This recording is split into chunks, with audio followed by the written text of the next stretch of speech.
Hello student, welcome to this video. इस video में finally आप लोग काफ़ी ज़्यादा डिमांड कर रहे थे क्लास 10th के लिए इंपॉर्टेंट क्वेश्चन लाए जाएं, तो आज हम इस वीडियो में कक्षा 10वीं के लिए, ठीक है, कक्षा 10वीं के लिए इंपॉर्टेंट क्वेश्चन सीरीज का पहला वीडियो लेकर आ चुके हैं और 10वीं का हिंदी का है। ठीक है, अर्धवार्षिक परीक्षा के लिए महत्वपूर्ण प्रश्नोत्तर हैं, यानी कि प्रश्न भी हैं साथ ही उत्तर भी हैं। ऐसा नहीं है कि केवल प्रश्न ही है, ठीक है, तो उत्तर भी साथ में बताएंगे। तो देख सकते हैं मेरे पास प्रश्न बैंक है और प्रश्न बैंक से ही मैं आपको डायरेक्ट क्वेश्चन और आंसर दोनों ही सॉल्व करके, मतलब साथ ही सॉल्यूशन भी बताते चलूँगा। और जिन प्रश्नों को मैं बताऊंगा वही आपको अपने एग्जाम के लिए कंप्लीट कर लेने हैं, क्योंकि बहुत ही इंपॉर्टेंट क्वेश्चन है। और आप सब देखते होंगे कि प्रश्न बैंक से ही डेफिनेटली आता है। जो लोग ये मन में बिठाए हुए हैं कि प्रश्न बैंक से क्वेश्चन नहीं आता है, वो भूल जाएं ये सब, क्योंकि प्रश्न बैंक से क्वेश्चन आते हैं और उनको अच्छे से कंप्लीट आप करिएगा। ठीक है, हाँ, मैं ये जरूर कहूँगा कि केवल प्रश्न बैंक से आप करें तो आप अच्छे परसेंटेज पा सकते हैं, जैसे 80 से 85% तक पा सकते हैं। ठीक है, लेकिन यदि आपको उससे भी ज़्यादा चाहिए तो थोड़ा और एडिशनल में आपको बुक वगैरह से पढ़ना होगा और अन्य जो गाइडें हैं उनसे भी पढ़ना होगा। ठीक है, तो लेकिन जो बच्चे केवल अच्छे से परसेंटेज, मतलब 85 भी अच्छा होता है, उतना यदि पूरा प्रश्न बैंक से आप पढ़ते हैं तो वो भी आप पा सकते हैं। और ऑब्जेक्टिव के लिए थोड़ा आप कोई और जो गाइड है उनको पढ़ सकते हैं। ठीक है, तो चलिए मैं शुरू करता हूँ। और देखिए, कक्षा 10वीं है, हिंदी का हम देख रहे हैं आप। ठीक है, कक्षा 10वीं हिंदी। ठीक है, तो चलिए शुरू करते हैं। और देखिए, सबसे पहले मैं आपको बता दूं कि आपका जितना पूछा जाना है अर्धवार्षिक के सिलेबस मुझे पता है और आपको भी पता होगा। नहीं देखा है तो आप देख लेना। ठीक है, टेलीग्राम पर मैं प्रोवाइड करा दूंगा। ठीक है, तो जो सिलेबस है उसी के आधार पर ही बताया जाना है इंपॉर्टेंट क्वेश्चन, और उसी के आधार पर आपकी अर्धवार्षिक परीक्षा में पूछे जाने हैं। ठीक है, तो चलिए शुरू करते हैं। और देखिए, पहले मैं फर्स्ट यूनिट के बताऊंगा, उसके बाद सेकंड यूनिट, तो उसके बाद थर्ड। तो फर्स्ट यूनिट है आपकी क्षितिज भाग 2 काव्यखंड। तो काव्यखंड से जितने सभी टॉपिक हैं ये इनसे बताऊंगा, क्योंकि इससे आपके दिए 17 नंबर के पूछे जाना है। 6 आपके ऑब्जेक्टिव होंगे, दो नंबर के 4 पूछे जाने हैं, 3 नंबर का 1 पूछे जाना है। ठीक है, चलिए तो शुरू करते हैं। देखिए, इकाई आपकी एक है क्षितिज भाग 2 काव्यखंड। तो वस्तुनिष्ठ प्रश्न उत्तर ये सब रहने वाले हैं, इनको आप पढ़ सकते हैं। और मैं आपको अलग से वीडियो बनाऊंगा, उसमें हम वस्तुनिष्ठ प्रश्न उत्तर देखेंगे। लेकिन हाँ, अभी लघु उत्तरीय, दीर्घ उत्तरीय, ये सभी प्रश्न देख रहे हैं, मतलब 2-2 नंबर वाले, 3-3 नंबर वाले, ये सभी प्रश्न देख रहे हैं। ठीक है, तो देखिए, जो मैं टिक करते जाऊंगा वही आपको टिक कर लेने हैं और वही अच्छे से आपको लर्न कर लेने हैं आपके एग्जाम के लिए। ठीक है, तो देख सकते हैं भक्ति काल की 2 विशेषता लिखिए, तो ये बहुत ही इंपॉर्टेंट है, इस पर टिक कर लेना। ठीक है, तो भक्ति काल की 2 विशेषताएं, यहीं से आप आंसर भी पढ़ सकते हैं। दूसरा है छायावाद की 2 विशेषताएं, इसको भी देख लीजिए। उसके बाद तीसरा क्वेश्चन हो जाएगा, यानी अगला देख सकते हैं। ठीक है, छायावाद की विशेषता होगी भक्ति काल के 2 कवियों के नाम, प्रत्येक की एक रचना का नाम लिखना है। ठीक है, तो इस प्रकार से इसको आप देख सकते हैं। उसके बाद अगला देखिए, छायावाद के 2 कवियों के नाम तथा प्रत्येक की एक रचना का नाम, ये भी देख लीजिए। ठीक है, तो इस प्रकार से सभी क्वेश्चन आपको एक करके करते जाएंगे। गोपियों द्वारा उद्धव को भाग्यवान कहने में क्या व्यंग निहित है, तो इसमें देखिए इस प्रकार से इसका भी आंसर आप देख लेंगे। ठीक है, ये आपका आंसर हो जाएगा। उसके बाद देखिए अगला, देखिए इंपॉर्टेंट है आपका। देखिए यहाँ पर 9वां क्वेश्चन है, महाकवि सूरदास का साहित्य में स्थान निर्धारित कीजिए। ठीक है, क्योंकि अब कवि परिचय डायरेक्ट नहीं आता, वैसे जो आता था पहले, तो उसमें ऐसे ही पूछेंगे, 2 नंबर में पूछेंगे तो।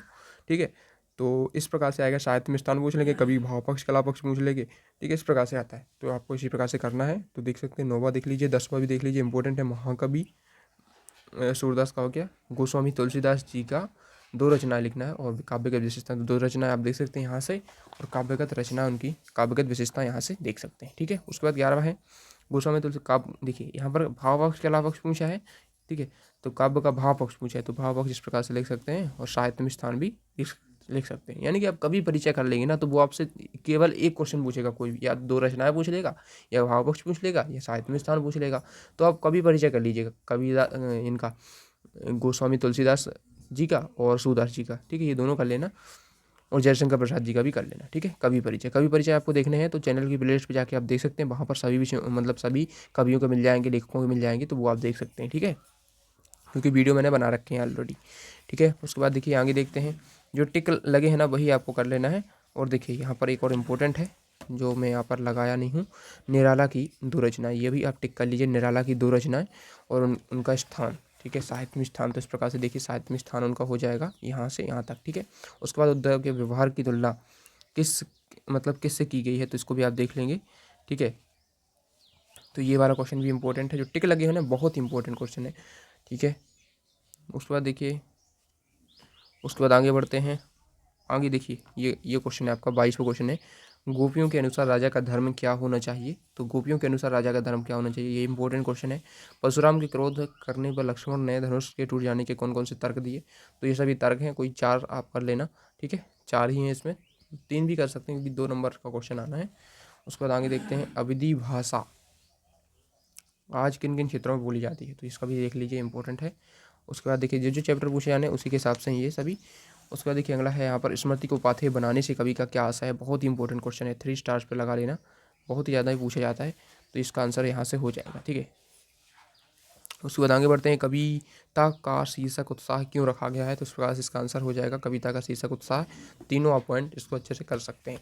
और उसके बाद देखिए अगला है उत्साह कविता में बादल किन किन अर्थों की ओर संकेत देता है, तो इसका भी आप देख सकते हैं। इसका इस प्रकार से तीनों आप लिख सकते हैं। ठीक है, उसके बाद देखिए ये वाला क्वेश्चन भी आप कर लेना, कवि की आंख फागुन की सुंदरता से क्यों नहीं हट रही है, तो इसका भी आप देख लीजिए, 4 पॉइंट है, आप कोई 3 कर लीजिए। ठीक है, इस प्रकार से हो जाएगा। उसके बाद अगला देख लीजिए, इंपॉर्टेंट क्वेश्चन जो है आपका, बच्चे की दंतुरित मुस्कान का कवि नागार्जुन के मन पर क्या प्रभाव पड़ता है, तो इसको देख लीजिए, इसका आंसर अभी आप यहाँ से हो सकता है। ठीक है, उसके बाद देखिए आगे बढ़ते हैं। तो इस प्रकार से हमने देखिए सभी क्वेश्चन देख लिए। अब हम देख लेते हैं जो आपकी व्याख्याएं आती हैं। ठीक है, क्योंकि देखिए आप देख सकते हैं इसमें क्या क्या आना है। इसमें आपकी देखिए सौंदर्य बोध तथा इस पर प्रश्न आते हैं, तो वो तो और भावार्थ भी आता है। ठीक है, तो ये आपका 3 नंबर में व्याख्या आती है, संदर्भ प्रसंग, तो ये इसको हम देख लेते हैं। बाकी सब हम देख चुके हैं। कवि परिचय जो है आपको करना है, मैंने बता दिया, आपको जयशंकर प्रसाद का करना है, तुलसीदास का करना है और सूरदास का करना है। ये तीनों कर लीजिए, आपका डेफिनेटली आ जाएगा। ठीक है, तो ये आपके कवि परिचय हो गए, सौंदर्य बोध इस पर ये हमने देख लिए। अब हम देखते हैं जो व्याख्याएं आती हैं, भावार्थ आते हैं, जो देख सकते हैं यहाँ से भावार्थ हो जाएगा। तो भावार्थ में टिक कर लीजिए, पहले ही कर लेना है आपको, ऊधो तुम हो अति बड़े भावी, ये तो आपको डेफिनेटली 100% आता है। ठीक है, तो इसको कर लेना है आपको, ये वाला। और इसका भावार्थ आप देख सकते हैं इस प्रकार से। देखिए कभी संदर्भ पूछे, प्रसंग पूछे, व्याख्या पूछे, तो इस प्रकार से आपको लिखना होता है। केवल भावार्थ नहीं पूछता है, इसमें संदर्भ प्रसंग भी पूछता है, तो संदर्भ प्रसंग भी लिखना है। इसमें नहीं दिया है तो इसमें आपको ऐड कर लेना, किसी दूसरे गाइड से आप पढ़ लेना, उसमें संदर्भ भी होना चाहिए, प्रसंग। संदर्भ में क्या लिखते हैं, संदर्भ में लिखते हैं हम जैसे कि किस पाठ से लिया गया है, हमारी पाठ्य पुस्तक से, इनके कवि कौन है। ठीक है, और प्रसंग में क्या बताया जा रहा है, और व्याख्या में हम जो इसका भावार्थ होता है वही लिखते हैं। तो इसमें केवल भावार्थ लिखा हुआ है, लेकिन आपको साथ में संदर्भ प्रसंग भी ऐड करना होगा, तो वो आप किसी दूसरे गाइड से पढ़ लेना। ठीक है, मैंने आपको यहाँ पर भावार्थ बस बता दिया है क्योंकि प्रश्न बैंक में भावार्थ ही दिया गया है। ठीक है, अब देखिए ये वाला भी टिक कर लीजिए, बादल गरजो। ठीक है, घेर घेर घोर गगन, तो इसका भी देख लीजिए, ये हो जाएगा भावार्थ, लेकिन संदर्भ प्रसंग आप देख लेना। ठीक है, किस पाठ से लिया गया है, लेखक कौन है, ये सभी आपको संदर्भ प्रसंग संदर्भ में लिखना होता है। अट नहीं रही, ये वाला भी इंपॉर्टेंट है, 3 स्टार्स पर लगा लीजिए, इसको भी कर लेना। ठीक है, तो इस प्रकार से ये वाला भी कर लीजिए, इसका भावार्थ ये हो जाएगा, लेकिन संदर्भ प्रसंग आप देख लेना। ठीक है, इस प्रकार से हो जाते हैं आपके यहाँ पर इकाई नंबर 1 पूरी कंप्लीट है। ठीक है, तो इकाई 1 हमने देख ली है। इकाई 1 कौन सी है, काव्यखंड, ये हमारी पूरी कंप्लीट हुई। तो काव्यखंड आपका पूरा कंप्लीट हुआ, यानी कि इकाई 1 जो है क्षितिज भाग 2 की काव्यखंड, इसका कंप्लीट हो गया। अब हमें नेक्स्ट यूनिट देखना है काव्यबोध। इसमें से जो है 2-2 नंबर के 2 प्रश्न आना है, 6 ऑब्जेक्टिव आना है। ठीक है, 2-2 नंबर के 2, 6 ऑब्जेक्टिव। ठीक है, टोटल 10 नंबर का आना है, तो इसको भी हम देख लेते हैं। ठीक है, तो देखिए काव्यबोध हमारी इकाई 2 है, इसमें के ऑब्जेक्टिव क्वेश्चन आप इस प्रकार से देखेंगे, और इसको हम फिर कभी कंप्लीट कर लेंगे ऑब्जेक्टिव क्वेश्चन। ठीक है, हम अभी क्वेश्चन आपको डायरेक्ट बता देते हैं जो इंपॉर्टेंट है। तो देखिए,